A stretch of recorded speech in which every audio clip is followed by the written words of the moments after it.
everyone, well, we made it to part 3 and this video is going to be much more practical than the previous two. If you haven't seen the previous two, I would recommend having a look at them before you watch this. But with that said, let's crack on. So in this video I'm first going to talk about how to get out through the waves, and then start talking about what a wave riding session might look like. Move on to how to actually catch your first waves and what might go wrong. And then start talking about what you can do on the wave and how you can improve from there. And finally finish off with how you actually get back in again, because that can actually be quite difficult too. So without further ado, let's get on with it.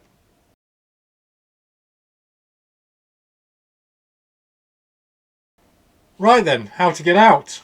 Now before we even begin, it's well worthwhile to have done a good site assessment to work out if there are any beaches where you can make this part of your session easier.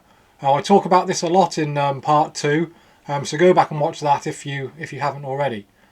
So hopefully you've either found somewhere fairly easy to get out, or you're at least at the easiest part of the beach to get out. So with that said, let's make a start. So the waves aren't particularly big on this day, and what you can see that I'm doing here is I've got the wing behind me in one hand and the board in front of me in the other. The wind is onshore and I'm pushing this board slowly out through the waves, being very careful to make sure that it doesn't get knocked sideways. I'm dragging the wing behind me and keeping everything together. So as I start to make my way a bit further, and in sort of fairly small waves like we have on this particular day, I've just completely let go of the wing. There's nothing, the waves aren't dumping down on the wing at all. It's perfectly safe behind me like that, and I'm using both hands on the board to give me that extra bit of stability. So as I'm pushing the board out further and further and further, I'm looking forward to getting to that point where I'm deep enough to be able to flip the board over. And this is a critical point that you want to get to as soon as possible if you can. So hopefully we'll be getting to that before too long. I might fast forward this a little bit. So we're at this point now. We can get that foil submerged and get it out of the way. It's really nice when you get to this point, because the chance of skewering your wing on your foil is greatly diminished. So I'll play this further again.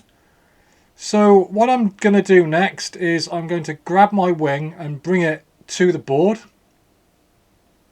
Because I've got foot straps, I can actually grab hold of both the handle on the wing and grab the board with one hand.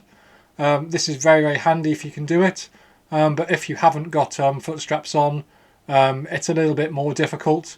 Perhaps you might go in between the board and the wing and have the wing in one hand and the board in the other. I'm showing this in an onshore wind direction, and obviously you'll need to do this in other wind directions as well. In a cross-shore wind direction, it is more likely that you are going to be in that position where you have the board in one hand on one side of you, usually on the upwind side of you, and your wing in your other hand on the downwind side of you. You've got a fair bit of control of the two here, and you've also got quite a lot of balance that you can potentially have at any moment. You can push the board and the wing down into the water, and you can get plenty of balance to help you out through the waves. One other thing that I do, especially when the waves are significantly bigger than they are here, is I will quite often actually just completely let go of the board. The board is plenty deep enough now. It's not going to actually scuff the foil along the bottom anymore. So I'll just leave that attached to my leg, and I can just take the wing in hand and I can use that to just kind of get over the top of the waves. It's much easier just having one thing to deal with, and the board is just attached to you and it will follow you effectively. You can pull it effectively backwards and while you get out through the waves, and make sure you're getting the wing over those breaking waves in bigger conditions. This works really well, and it can help you get to that depth where you can actually start getting on the board and actually starting to get going. So we're going that little bit further out to get to that depth where we can start. Again, I'll fast forward this a little bit more. We're getting pretty deep now. Yep, there we are. We've got to that point now that we can actually start climbing on top of the board. From this point onwards, it's pretty easy. Hopefully, before you actually got in the water, you picked a good time to actually go out. As I mentioned in the second video, you know, waves do come in sets of bigger and smaller waves. Ideally, you should try and get out when the waves are smaller. One thing that I quite often find is that you'll see that it's smaller and you'll try and get out, and by the time you actually get to the breaking waves, another set has come in. So I don't actually know if it's actually better to actually wait for the big one to come and go out actually as the big ones are just hitting the beach, because by the time you actually get up to the point that they're fully breaking, hopefully the set has passed. I think there's a lot of luck compared to judgment in this, and you know, it varies a lot upon your local beach, you know, what the waves are like. But yeah, now we're out. It seems like I've judged it pretty well in this case. You know, the waves are looking pretty small now, and it's pretty easy to get up and going now. Obviously, if the waves are significantly more consequential than they are today, you need to be very quick with this, but it's pretty easy in conditions like I'm showing here.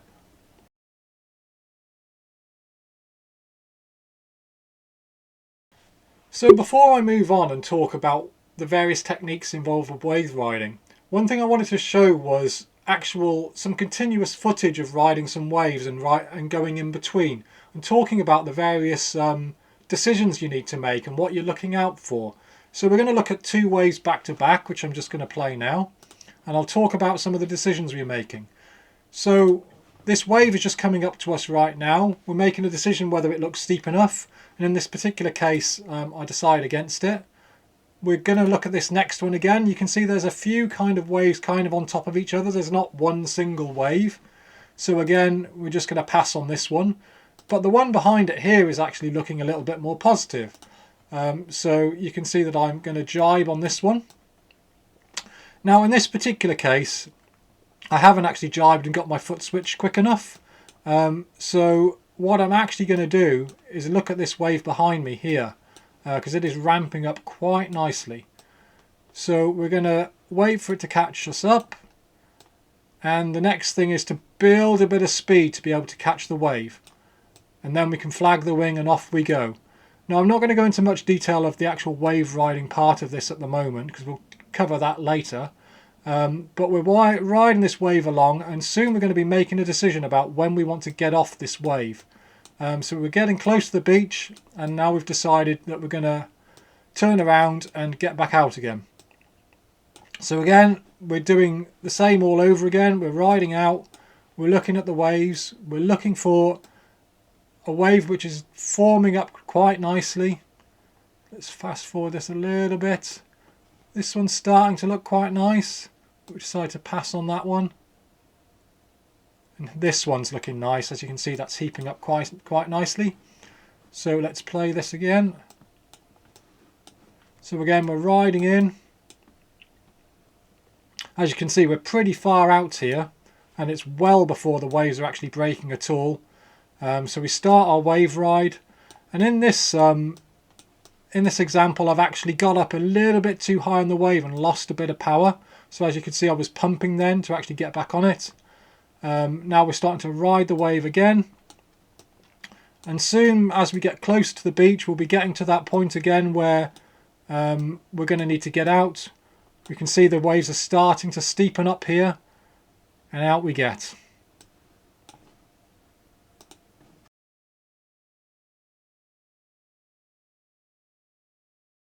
Now before we get on to riding our first waves on the water, it is worthwhile actually practicing the wing flagging on the beach, especially if you haven't done it all that much. There's no magic technique with this. It is fairly straightforward, but the less things you've got to think of, the better. So I'll just run through this ever so quickly now. So you're holding the wing in two hands. At some point you will then release your rear hand and cross it over to grab the front handle, like that. And then the next thing, of course, is you release your old front hand and you put the wing behind you. And then to reverse, it's very much the same thing in the opposite direction. Bringing that wing towards you, grabbing it with your new front hand, and then getting your rear hand on the back again. So I'll just show this through again one more time.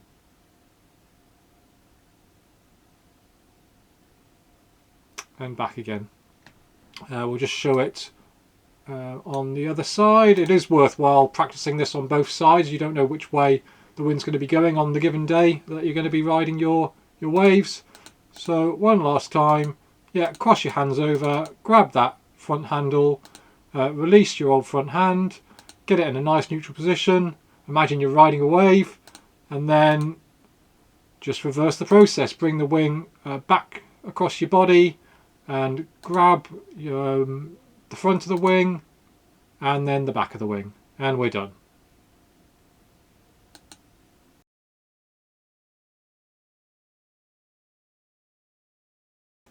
And now we'll move on to flagging the wing on the water.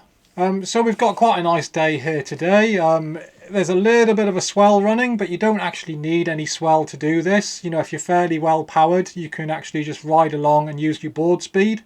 If you're doing it with no swell at all, expect it to be a pretty short little ride while you've got the wing flagged. You'll just pretty much have time to, get that wing flagged, maybe glide for a second or two, and then you'll have to reverse the process and get back and get the power on. But as we do have a little bit of swell here, we're going to make the most of it. So we're riding along. There's a little bit of swell ramping up here, and soon we're going to make the decision to actually commit to it. So we're bearing off a little bit to align with the swell, and before long, here we go. We're crossing our hands over to grab that front handle, and then getting the wing down into the flag position like we have here. Now at this point, it's really important to actually get your balance nice and straight over the center line of the board. When you're riding the wing normally, you'll be actually counterbalancing the force of that wing quite a lot. And one thing I found when I first started wave riding was that I would just fall straight over backwards. You forget that you actually need to be straight upright on the board. So this is one of the first most important things to do, is to get yourself to that nice balanced position. Get the wing to one side, maybe get your other hand to the other side, perhaps bend your knees a little bit, and get into a nice balanced position. And once you're here, you can hopefully just enjoy the ride. As I say, if you've got a bit of swell, it's likely to be a fair bit longer than if you don't have any. So you'll continue riding the swell a bit, and before long you'll be basically looking out for when the board speed is dropping. So soon, yep, here we go. The board speed is dropping. You might find that the nose of the board will start to pitch up, and your front foot pressure will increase. A lot of foils will give you this feedback just before they're about to stall. And once you get this, of course you need to get that wing back in hand again. So as before, you're just reaching around to grab that front handle of the wing, and then getting your backhand on, and off you ride. For those of you who are eagle-eyed, you might have noticed that I didn't get my hands back on the wing in a single process. I actually shuffled my hands down. So as you can see, I've got my rear hand on the front handle of the wing, and now I'm going to take my front hand and put that on the front handle as well, and then move my backhand down. You might find this easier, and it's quite a good way of doing it, to break that process down into smaller steps.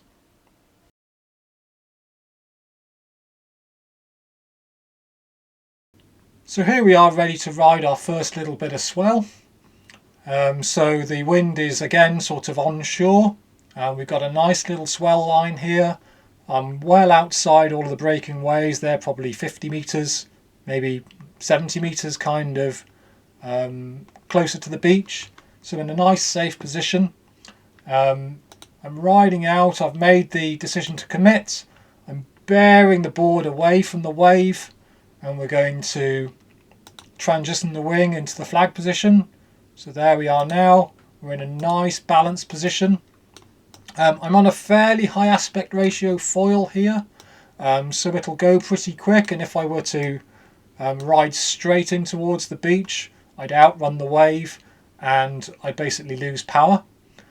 So what I'm aiming to do on this particular foil is go at about 45 degrees, so I'm always kind of staying in this kind of down slope on the front of the wave. If you're on a lower aspect ratio foil, you might want to ride directly into the beach. You'll have to judge that based on the current conditions and your gear on the given day. So here we are, we're riding along the wave. Generally we'd be looking to try and find the steeper parts of the wave, but this wave just generally seems to be flattening out a little bit. It possibly looks a little bit steeper over here, but I'm just aiming to go straight on this example. So we're keeping on going. As you can see, it's almost entirely flat here, so I'm basically losing power, and before too long it's going to be time to get that wing back in my hand again, getting the wing back across my body, sheeting in and going back crosswind one more time. Let's now try going in the other direction. So we're riding along, there's a little bit of a bump here, but it's not sufficient. But if we ride a little bit further, we can see there's this nice looking wave building over the back there. So again, we're going to commit to this one. It's nice and steep, so we're bearing away, bringing that wing down, getting in a nice balanced position. We're looking at the wave all the time, trying to find some nice steep bits. It's looking kind of steeper over here. There's perhaps a little bit of a bump here. So we're looking to get over the top of that and get towards this steeper bit here. So now we're in this nice steeper section and we're riding away. Again, I'm doing maybe 45, maybe even 30 degrees off the main direction of the wave front here. So we're keeping our power, we're nicely in that down slope of the wave, riding along. The wave is now starting to soften out a bit, so we're starting to lose power, starting to have to pump a little bit to keep that wing flying. And before long, here we go, bringing that wing back across our body and riding back off.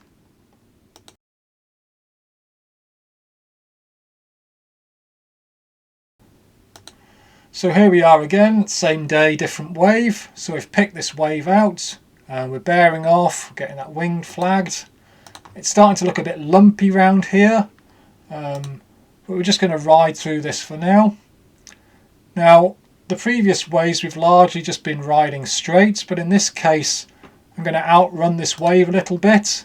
I'm kind of out in the flats in front of the wave now, so I'm going to adjust and bring the board back into the powerful part of the wave. So we're edging the board up towards the wave, then back down again. Now we're in this sort of power zone.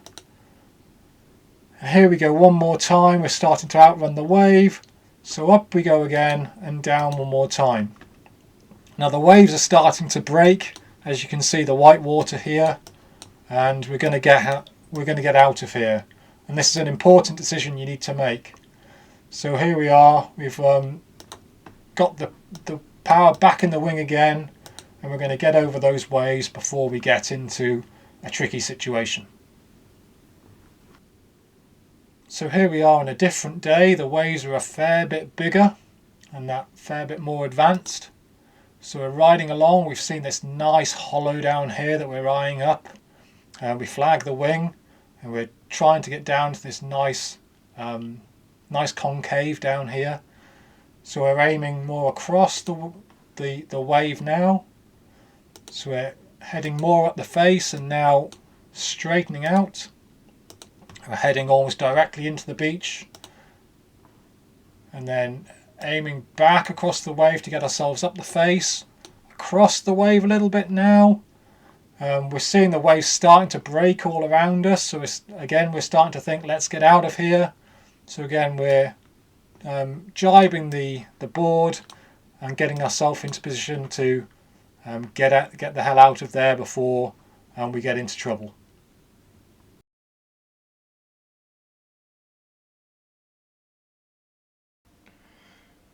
So now I've gone through the basics of the technique, it's worthwhile spending a bit of time going through some of the things that can go wrong. There's quite a lot of things that can actually go wrong.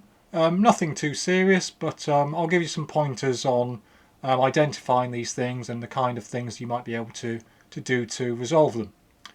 So probably one of the first things that you're going to find when you first start is that you'll try and get on the wave and it'll just kind of pass underneath you and you just won't catch it at all. This is pretty common when you're starting, and there's quite a few reasons for how this can happen. I've got a little bit of footage here. It's not the best footage, but I am just about to catch this wave here. And as you can see, it is pretty shallow at this point in time. I do actually manage to recover this, mainly because I'm actually pumping. If I didn't pump the board here, the wave would have passed straight underneath me and I wouldn't have caught it. So this is one thing you can do to rectify this particular problem. There are quite a few others. If you don't get enough speed to start off, you need to kind of get close to matching the speed of the wave, if not a little bit more. Quite often I will kind of ride down the line to get a bit of speed. Just like surfing, you need speed to catch a wave, and it seems no different with winging. So if you are going very, very slow compared to the speed of the wave, it will just pass underneath you. As I mentioned earlier, it is important that the wave has reached a certain phase in its formation. I talked about the green phase in the second video, and this wave probably isn't at the green phase yet. If we do advance it a little bit more, it probably is now. It's just starting to ramp up nicely, and this would be a good place to catch the wave. It's really important to catch the wave at the correct point in its development. I managed to get away with it in this particular case, but yeah, it needs to be of a sufficient steepness in order for you to ride it. Another reason that this can go wrong is that your foil isn't fast enough. If you're riding a very sort of low aspect ratio foil, or the waves are particularly fast on a given day, this will be big long period waves or very, very, very deep waves. It's quite possible that these can outrun your foil. Or if you have a particularly big foil, like a 2000 foil, you might find that your foil will not be able to catch up with those waves at all. So that is another possibility. And finally, the last reason is that you're perhaps not going in the direction of the wave enough. If you're going sort of 45 degrees and your foil is quite slow, you really do need to be going straight in towards the beach in order to actually give yourself the best chance to actually be being able to beat the speed of that wave or match the speed of the wave. Another thing that can go wrong, the opposite, is actually to outrun the wave completely. This is a fair bit less likely because you need to be on a pretty fast foil to do this, or be in a part of the beach where the waves are particularly slow, this being particularly close to the beach, or they're very, very low period. But it is still possible. And yeah, the resolution for this is to keep on that downslope of the wave, to go at a greater angle to the wave, so you're going more along it, or snaking up and down the wave to keep yourself in that downslope. But as I said, it is probably a little bit less likely that that's going to happen, certainly when you're just starting out. Another very likely issue that's bound to happen at some point is falling in. This can't be helped, and there are quite a few possible reasons behind this. In this particular little bit of footage, I just happened to touch the board on the water, and this can be enough just to throw your balance off and send you into the drink. But there are lots of other possible reasons for an early bath. Another very common way of falling in, I mentioned this earlier on in the video when we are just flagging the wave, is just to fall over backwards. This generally is due to the fact that you're used to holding onto the wing, and then once you flag it, that stability is gone. So the mitigation for this is generally just to keep your body weight nice and upright on top of that board, possibly bending your knees a bit, spreading your arms out to give yourself more balance. All of these can help. This will be something that you just kind of need to learn over time. There's also the opposite of falling backwards, which is falling forward. Perhaps you're just trying to get your weight over that board a little bit too much and just overcook it a little bit. One thing I found that kind of helped me with this a little bit is to actually put my spare hand on top of the wing. When you feel that you're falling forward, you can put your hand on top of the wing, and it's quite difficult to actually move the wing up and down. And this can give you just enough stabilisation just to get your balance back again. So hopefully that might help if you are starting to fall forward. Just try and put your hand on the wing if it's in a place that you can actually easily get your hand to it. Another thing that can go wrong is to either overfoil or to underfoil. In this video I've got here, you can see that my wingtip has just breached the surface here, and as I proceed, the whole foil just comes flying out the water. Usually once your wingtip is breached, this can cause the whole foil to become a little bit unstable and you'll lose control. And this was certainly the case in this video. Actually having a longer mast makes this a little bit less likely. You've just got that extra tolerance. Also having a lesser span on your foil can certainly mean that wingtip breaches are less likely. So again, sort of going more towards the mid aspect rather than the high aspect. That can certainly help to try and keep all of your foil in the water all of the time to make sure that you've got more control. Of course, the whole overfoiling could just be down to your lack of balance. Perhaps you're just a little bit too back foot heavy, and you've actually piloted the foil out of the water. That's very possible, and again, that's just practice. And the opposite can be true where you underfoil. Perhaps you're going at Mach 10 down the wave, just going a bit too much front foot pressure heavy, and you'll just stoof the whole foil and the board into the water. This can happen quite a lot, especially if your stabilizer setup isn't quite right. So yeah, both overfoiling and underfoiling are things that can happen quite a bit too. Some of it is down to rider error, and in some cases there are bits of gear tuning that you can do to improve this also. Another thing that can go wrong is poor decision making. In this case, I'm riding along this wave and I just decide to get in one more turn, and I probably shouldn't have done. And as you can see, the wave is breaking behind me.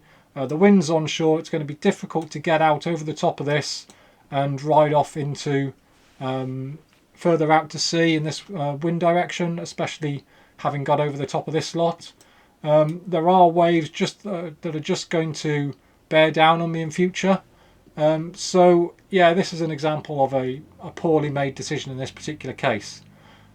It is possible for the opposite to occur as well.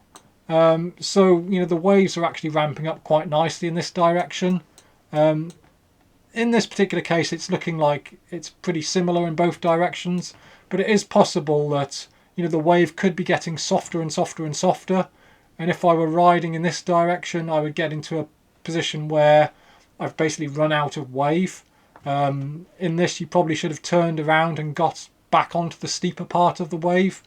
But yeah, you can actually ride yourself off the end of a wave where it's just kind of petering out. And that's another example of poor decision making. And now let's look at the ramifications of this previous poor decision. So I just come over the top of this wave, I'm in the drink. There is another wave just about to bear down on me. This is going to be something that is going to happen to you sooner or later.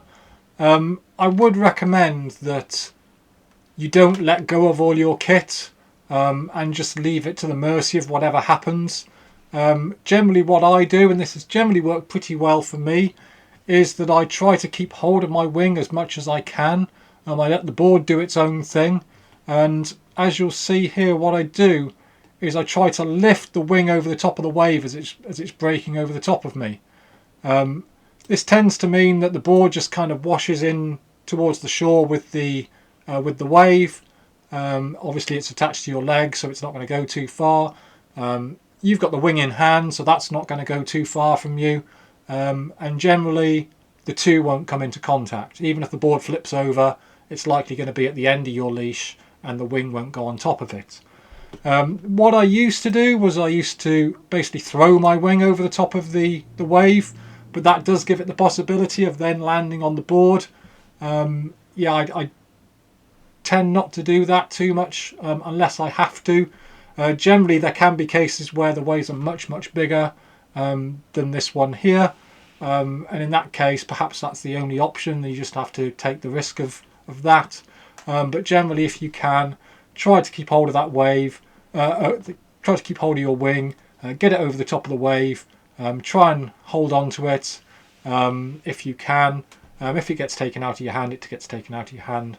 But yeah, this should hopefully mean that you shouldn't get too much wing damage in these kind of situations. But it's always a bit of a lottery. It's much better than the option of letting go of both and then the waves just crashing on both of them and possibly all getting tangled up together. I think it's much better to hold on to one, have the board leashed to your leg, and most of the time it all comes out okay.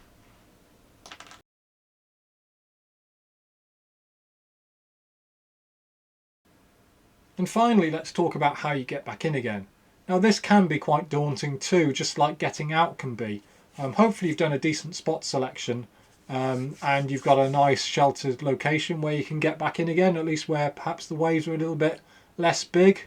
Perhaps you can time it with the sets, so at least you're going in when the sets are smaller. But yeah, if you do need to ride into the beach, I'll show you kind of how you can do this now. It is fairly straightforward, and basically the more wave riding experience you get, the more comfortable you'll be with doing this. You'll be riding the waves in the more critical parts, and you'll be used to kind of, waves breaking behind you. So I'll show you this now. This wave is just about to break. As you can see, we've got a swimmer here, so we know the water isn't that deep. And we continue riding in, the waves ramping up and breaking behind me. I'm riding this board nice and high on the mast. I'm being pretty mindful about how deep the water is, so you obviously don't want to hit your foil on the sand. Yeah, and we're just kind of measuring how deep that water is and deciding when it is that we can basically jump off the board. And we want to be landing in about sort of waist depth of water. You don't want it too shallow because you don't want to just be landing very heavily on the sand. You also don't want to be too deep, of course, because you don't want to have too far to go with your kit through the washing machine of the waves breaking on you. So yeah, a nice Goldilocks zone in between the two. So yeah, I'm just basically getting to this point here. I'm riding the board nice and high, slowing it down a bit by actually stalling the board, and then just popping off the back into the water here. And as you can see, I'm in a nice depth of water here now. I'm kind of up to about my waist, and yeah, I'm out of the worst of all the breaking waves, and it should be fairly trivial to get in from here.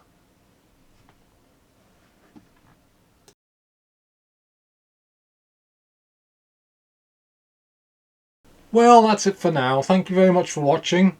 I do actually have some more stuff to talk about, so I might be around with a part 4. We'll see. Catch you later. Bye.